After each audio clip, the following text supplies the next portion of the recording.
Isananguan wakawiti, nungumanuan domoni, salasakina na yalongu, isananangu yanu yanu, wakahiri lalama beyau, nandu iroka nisenikau, vitinake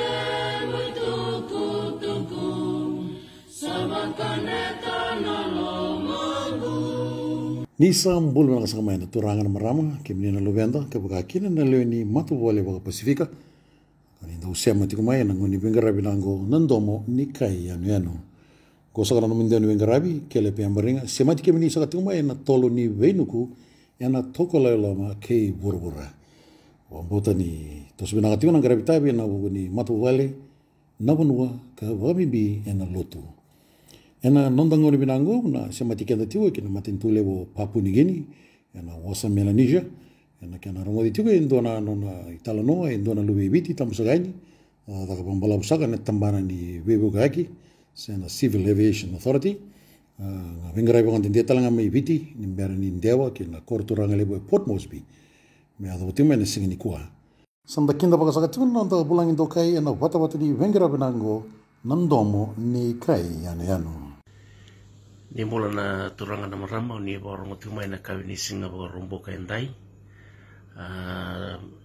tomada nuna bomada te keu na dango ne mani batau au ngone ni na selai na tikina makau nuku ni tambo ena sana bo turanga telebu o bombol sa tigani be kemni na turanga bale na marama bale kimni na turanga na marama na lalai ni borong tingmai na program binangoka ena ekabe binaka ni singindai ka au samai boy tikungoka PNG ena kena korturanga Port Moresby sa utitongoka itini na embaki awa da tomando tumai na company ni Pacific mai na nondono mai viti au tori da kai kaya na ambaki tini kaviwa wolu sanga bulu katolu ngoka na da ka ba kaimo na lo mini ngabuka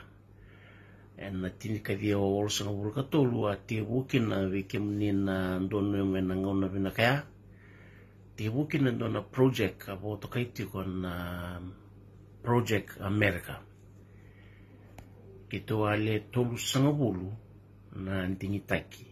ro sangabulu kalima na ngone leo kito leo lima na kena dorbo ombo ndo to berto na lima kito ndingitaki membaleta na project ro nemba kena divi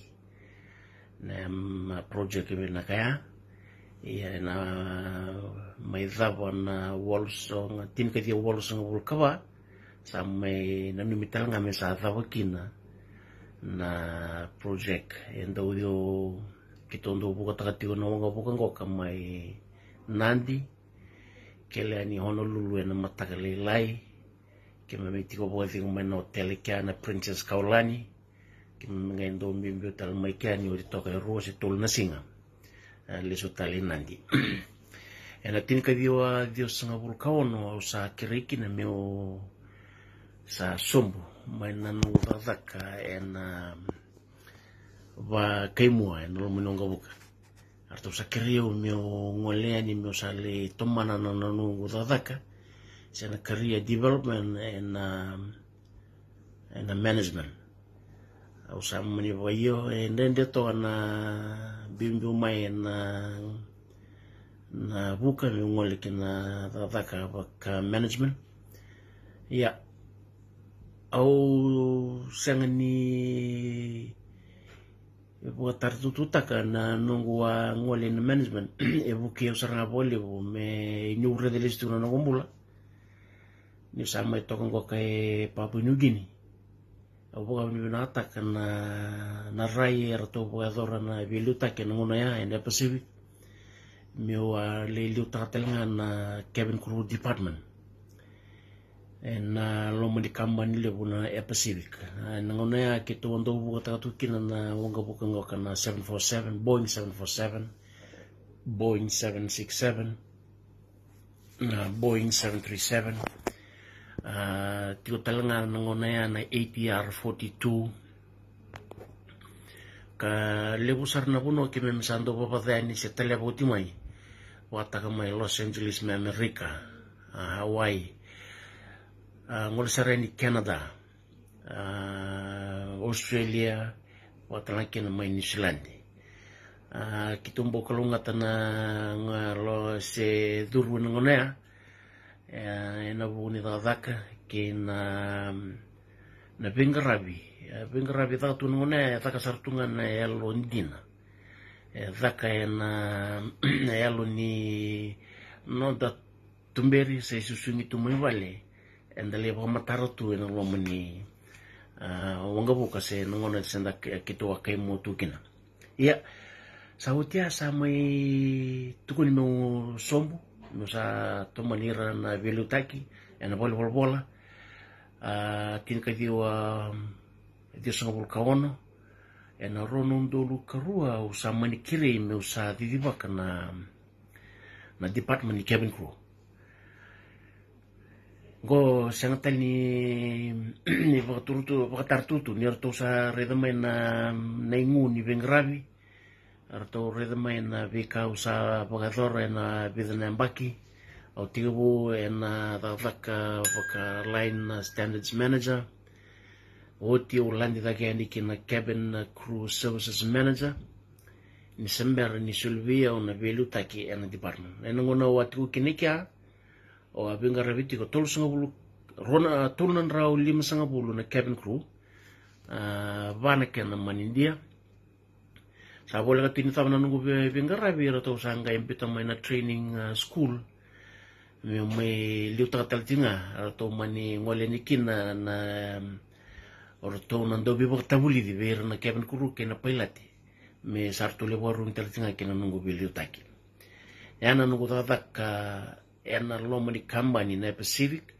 sa viso na mesa na tongo kana Fiji Airways sa edo mai na mronondolu katini weo sana numa esa oti rusanga bulu kadio nemba ki na bengravi ena kambani ni Pacific o sana numa mesa dio na dakdaka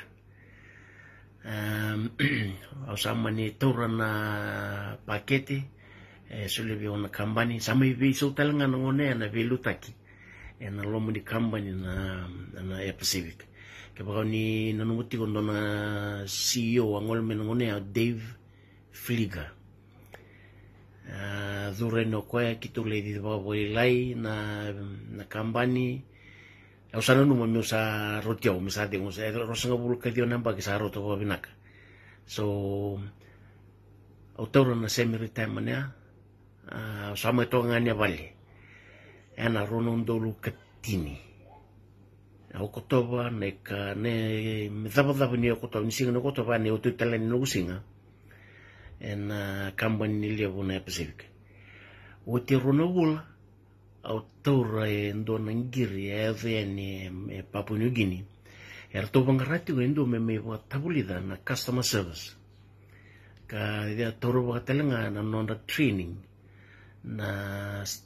Leonida Daka ena company ngoka na Airlines of PNG se Airlines of Papua New Guinea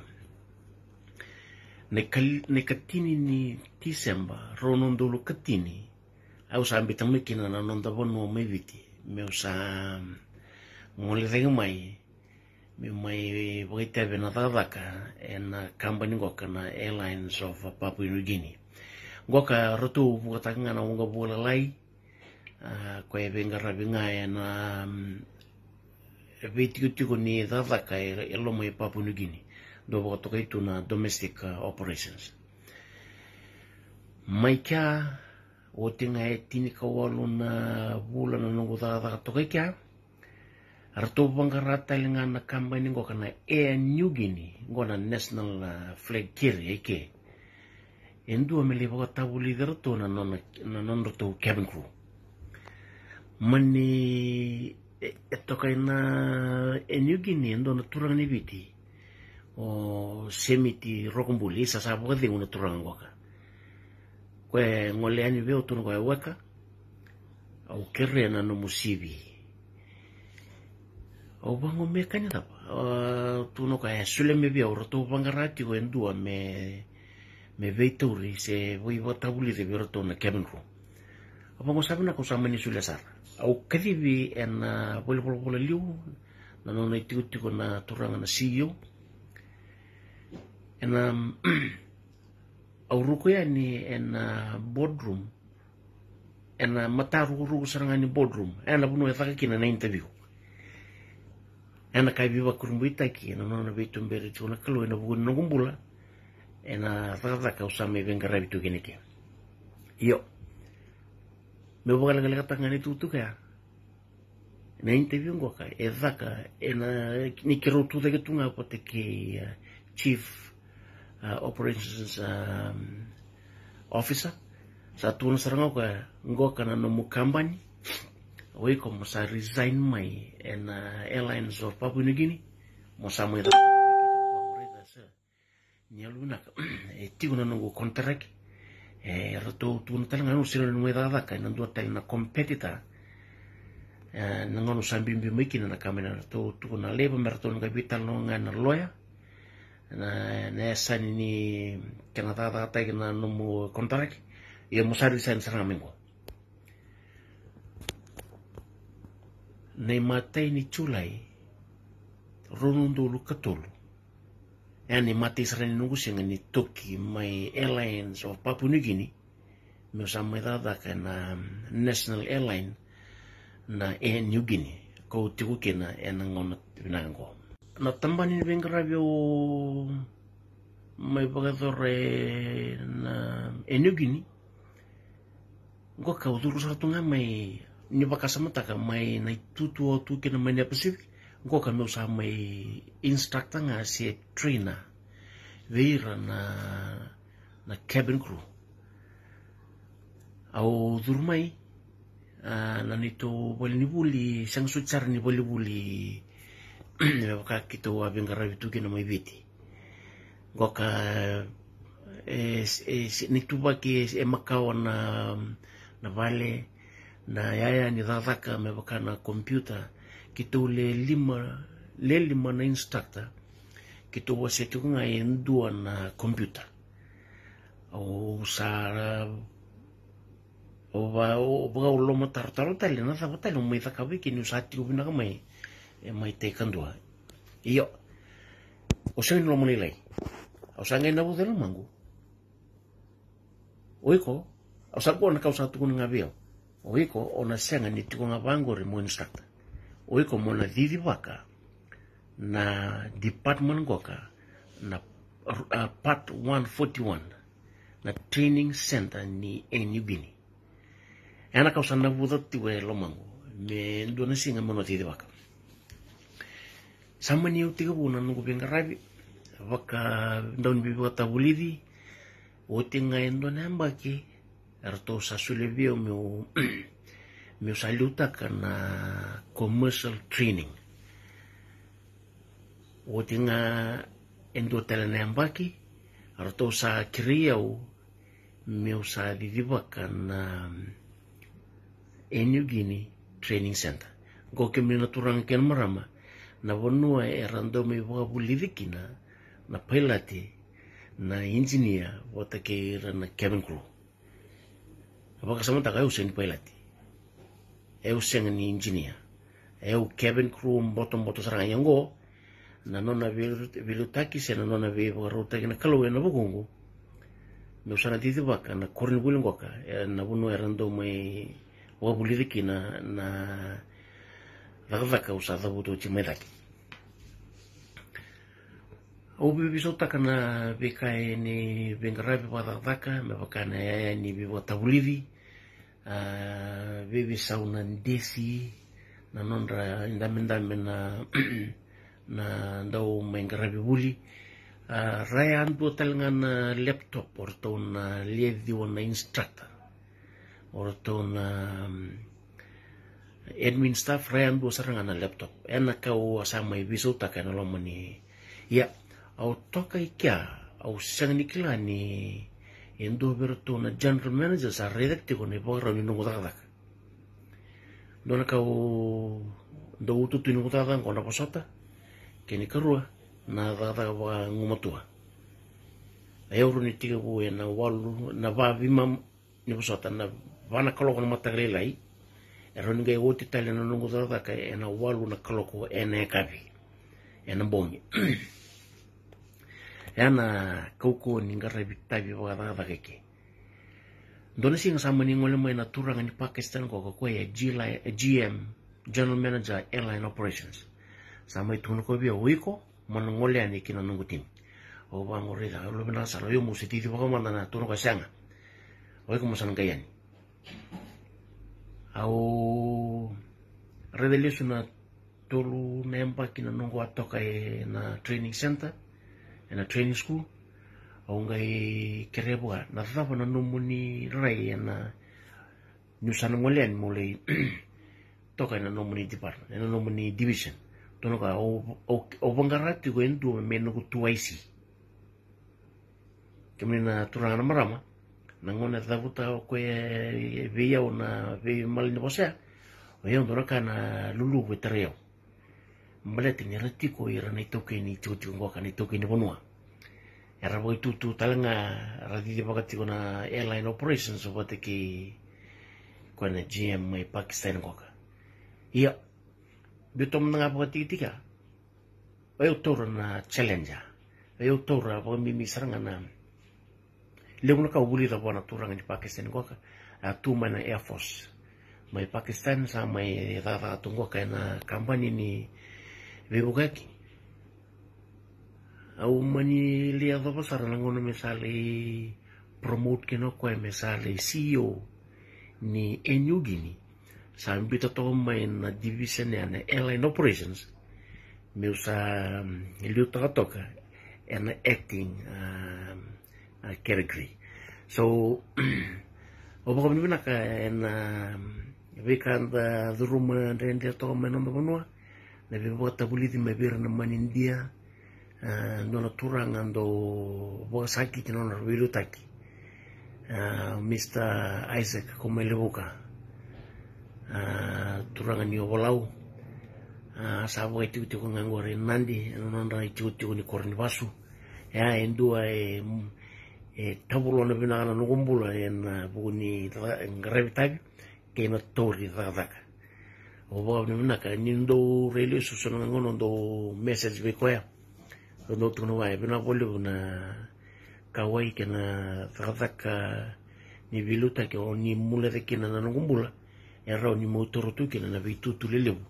ena lo mani kambani ngoka na Enyugini sabna me utalo tamana na kakana ne mateni ngona au uirangoka na kenra ikeka na idhui kona protein sanga bota ki seranga ni bota ki na kakana jina ena lomonga ni ndona kuro ondo bota ngana da we ndu ke danga ni ki na lomo ni ndona kuro na oke momo me viche ro ndu sanga orongo bomutari na rona rangai kana ko ira na kini kana endo tani mi ubonde otanga na kini boso mbebi kimom rando kana ka imboi sa rengu ningai nga bona ndono kuro bongo isanjina yayau ne mateni ngono redi ni kina na kuro ya esukunu sala na ngumbula au bango senga ya una terren kana o terro ni kenya na kaka na rabolo tango no talebulu salma na ngono sa umbimbi ukina mena Airlines of Papua New Guinea au ngai na zoro ni bono Papua New Guinea mai goroka me uli da kabiki ando na bibo tabulidi sana training veroto na ground operations and kenando vanguli mai nongo bukai me wakili ndo boto kaitu na masling saut mena bibo tabulidi ngo sa na ndor maram mai bilu te tu mai goroka sa turun sar ko kitu ba sangarati no na kem but kitu kila this is your last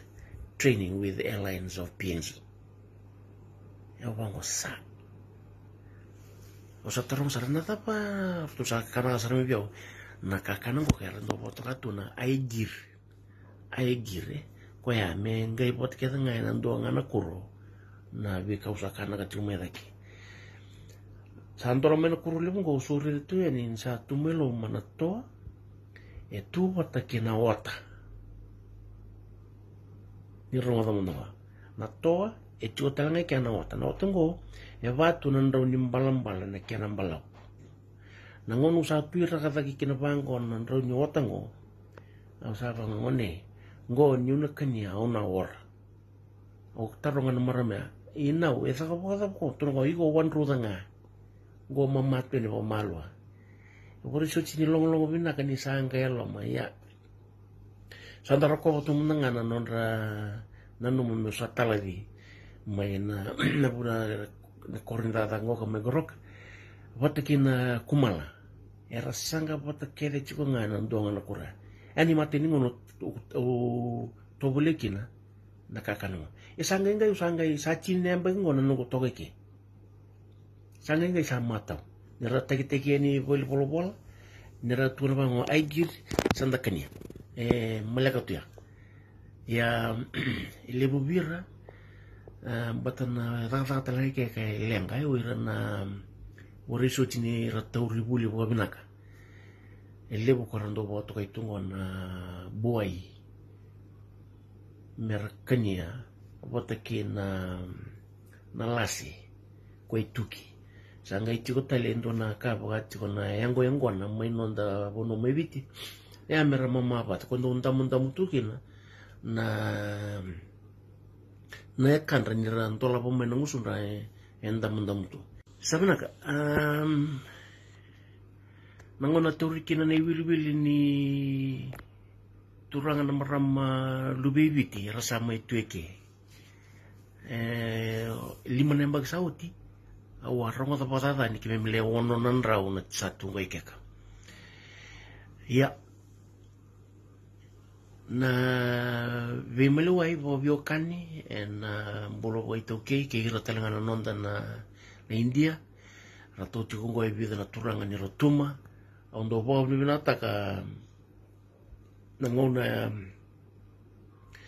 era se me vengara bikine keka o Mr. Romano tiu da o Mr. Esala Teleni samai lesu ngoka o Mr. Moses tikuitonga kima mu ndau bi bugitu na kena garabi na committee ni Fijian community ke Papua New Guinea awa mbondo to na kena chairman lima na mbaki go listale kina ronondolu chinikandua chinikarua chinikatolu chinikaba chinikalima nangona rambasi mo ikina na Leoni team ni South Pacific Games mai viti dono magati kuna no bengarabi baga chairmanship and a committee in the Fijian community ke toto na bi malwai toto na bi malwai ke biki mamina ngoni toke akini karua ira talangan na India dona ngono sa krea we ro vilitati matetini sa tiwe ngo riviti na turanga binanga ngoka oge krea barida alubna ka ni biso takamandala na chairmanship mesul manda virto na turanga na maramani ni India merabilu te manda mero ni bangangato takana nonda vi meluai na nonda mai viti en sama itungo ka Papua New Guinea mania sarati di pakatingo kana committee ni Fijian community elebi na turanga ni India ena nonda vi sulusuli sartunga ena nonda vi banditaki ena kena vina katinga me maroriti kona biokani kina misama ivenga rabi tungo ka Papua New Guinea na tungo kemi na turanga na marama to lebi na turanga to dati na BSP Bank ke tu lebi na tungo ka na National Airline to lebi na pelati to sari ngutiani membala tasanga na kaya nda sa ngai duru mutungo na COVID-19 Wabuna so me sa vingwe na daka. To vida tali da tio security. Era tio mena mate volume viti sauti mena vingravi. Era sa mai tungo eke. So era tio so na ve korni da daka. Era tio mai Madeng, so tio sara mai Hagen. So era tu telengori na bevono no lo mai Papua New Guinea. E la bonua ki me sa mai vinga revitu kina na lubiviti e na ngono vina kenda. Me be bogande te kitale. Railu mai ka ko era no de taltala. Railu mai ka ko era na kolutu mai. Me warara matei kina na tigungo. Keme mi na kimo mnange mengo keme mo itiru me darasala kimo mnange mengo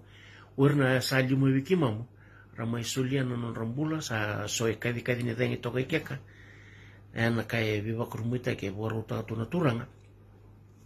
membole tiki mo mnange murmai sabna kana membole tana bolbola ni matin tu viti Papua New Guinea ene karusong bul kabani November kito ambole boita bitu na kana non ralita taumai na turanga mata o Mr. Moses Tiguitonga mai vira na italai na turanga na Governor General ramata tigo ni ranandi na matintu lebongo Papua New Guinea ani karusong kaba ni bolo November yo siapa pun nunggu mai membaleta no kena sama songo kana bol na lewa ngai seranga mai na bol mai nondo na bilutaki mana ndo no na kanga kadibaki membaleta na kena bole litik sombu na kai bongataki en esa ni kambulo boilabo ni matentu sana no mikina me songo na bole ka vida tel matine na bole ni mata era songo talanga mai na tiri dauta tenanga ngai usa bombalete vida na bole sara songo timai ia na sabe no ngona numa o no numa nyobiti ndona matintu leilai reiza ki tuinikina na matintu lebongo ka Papua New Guinea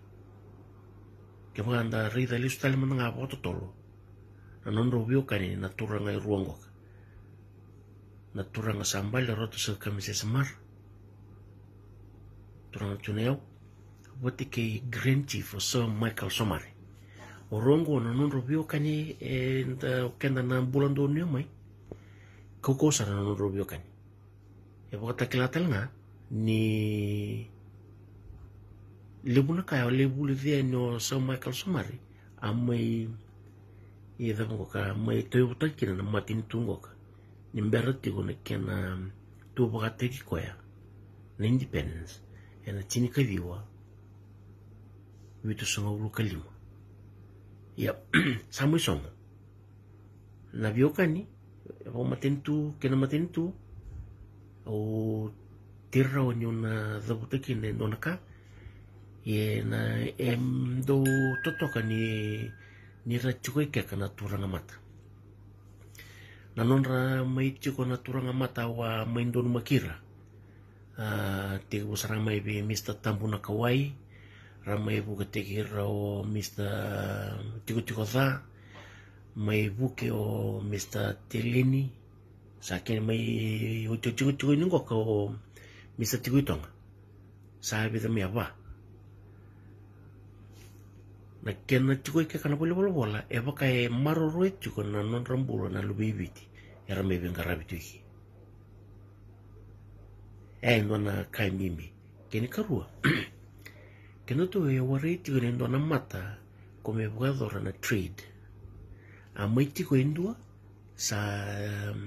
ilusteleni nonda io claro na enesa ni bibuli o una nume non done me tiko na isemaya e taronga na turanga na Governor General keka na taro ya wana turanga mata sa vingwe ni ngoka o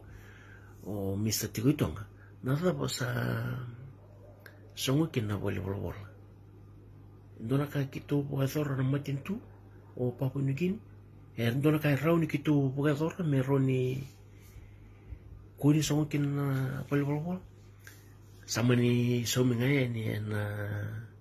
na bota taro ya ni sali woi saranga men na belu teknibi ki ni songo na palipalapala. Yo ya nungu na numa ngo kana nungu na numa saranga batigao. Nundu ni metiko na mata mai na matintu viti ki na matintu o Papua New Guinea se ki na bi matintu tal kwa sara songo mea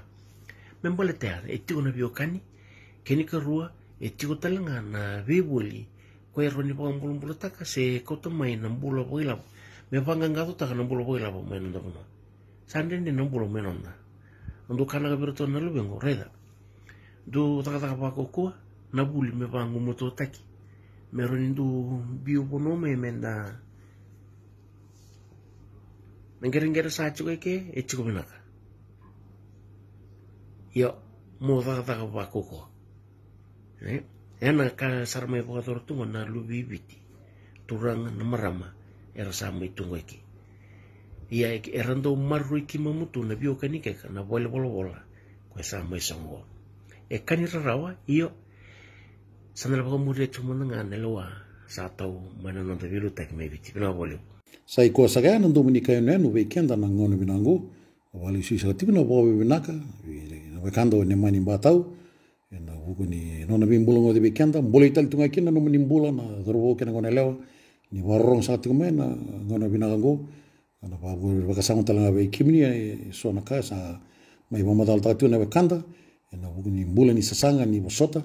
me anda ya doba na vi tutu lele we so dana ngrebo ne vengo no memori turang na marama bin makasa ko wale bona warong tikumai me doba no dongo no kataraba ni sa te mo to komanda